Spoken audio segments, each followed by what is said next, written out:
Kalau kamu sudah masuk ke dalam investasi saham, pasti kamu nggak asing lagi ketika dengar emiten-emiten ini. Antam, BRIS, dan KF. Ya, mereka bertiga adalah emiten-emiten dalam bursa saham Indonesia yang lagi ramai-ramainya dibicarakan dan juga ramai diperdagangkan. Kami tahu di luar sana ada banyak pendapat yang pro dan kontra mengenai emiten-emiten tersebut. Tapi dalam pembahasan kali ini, kami tim ID Investing akan mencoba mengajak kalian untuk melihat insight saham emiten-emiten ini senetral mungkin.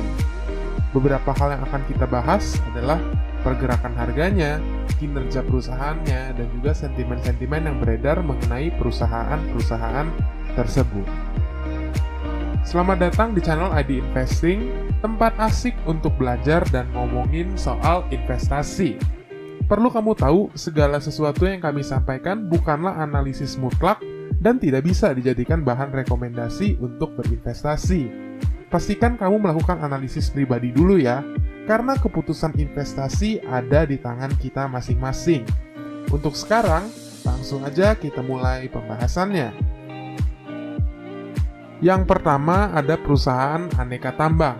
Siapa yang nggak tahu perusahaan satu ini? Antam merupakan perusahaan yang bergerak di bidang pertambangan, memiliki market cap sebesar 57 triliun, lumayan besar. Di kuartal 4 tahun 2020, perusahaan ini pun mencatatkan total laba bersih sekitar 835 miliar rupiah. Untuk valuasi sekarang ini, kita melihat rasio PER sebesar 51 kali, dan juga rasio PBV sebesar 3 kali. Sebenarnya nggak ada masalah dengan emiten satu ini, dibalik pergerakan kenaikan harganya sepanjang Desember sampai Januari.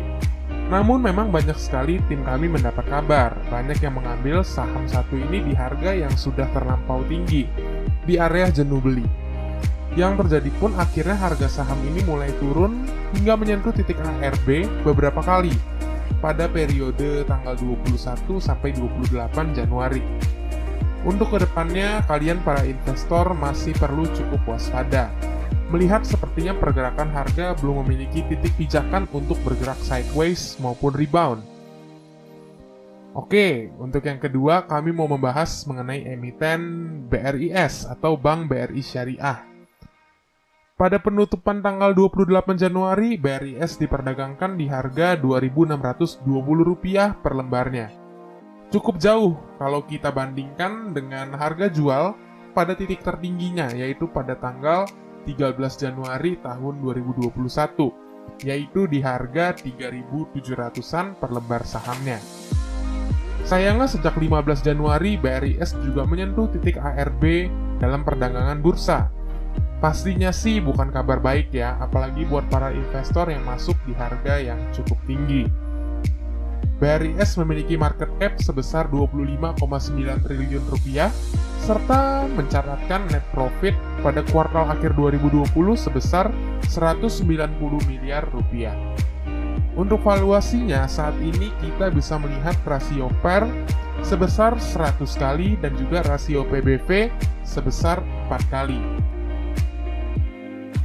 Nah, tepatnya nanti pada tanggal 1 Februari ini, BRIS akan melakukan merger dengan beberapa bank syariah untuk menjadi Bank Syariah Indonesia. Buat kalian yang sedang menunggu momentum tersebut, tetap waspada. Semoga itu bisa menjadi titik baik untuk pergerakan harga BRIS ke depannya.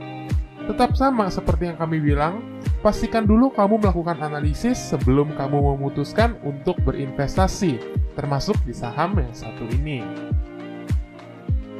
Dan terakhir di video pembahasan kita kali ini ada KF.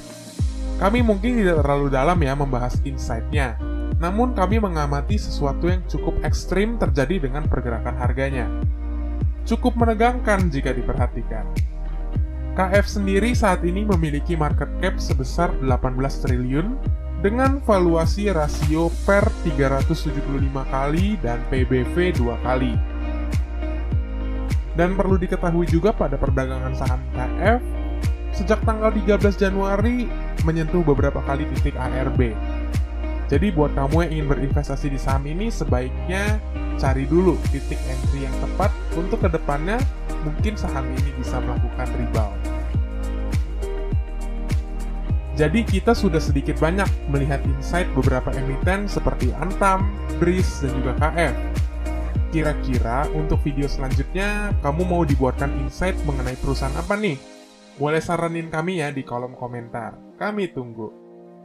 Dan juga, seperti yang kami bilang di awal tadi, video ini tidak bisa dijadikan sebagai bahan rekomendasi atau bahan pertimbangan analisis ketika kamu ingin berinvestasi. Karena, sebagai seorang investor yang cerdas dan bertanggung jawab, kamu perlu meyakinkan diri kamu terlebih dahulu dengan analisis yang kamu lakukan sendiri sebelum berinvestasi di suatu saham. Kedua juga, dengan kondisi market yang saat ini masih kurang stabil, pastikan kamu berinvestasi dengan uang dingin. Kalau kamu ingin mengenal alternatif investasi yang lain, kamu bisa juga coba pelajari mengenai reksadana atau cryptocurrency yang video pembahasannya juga tersedia di channel ini.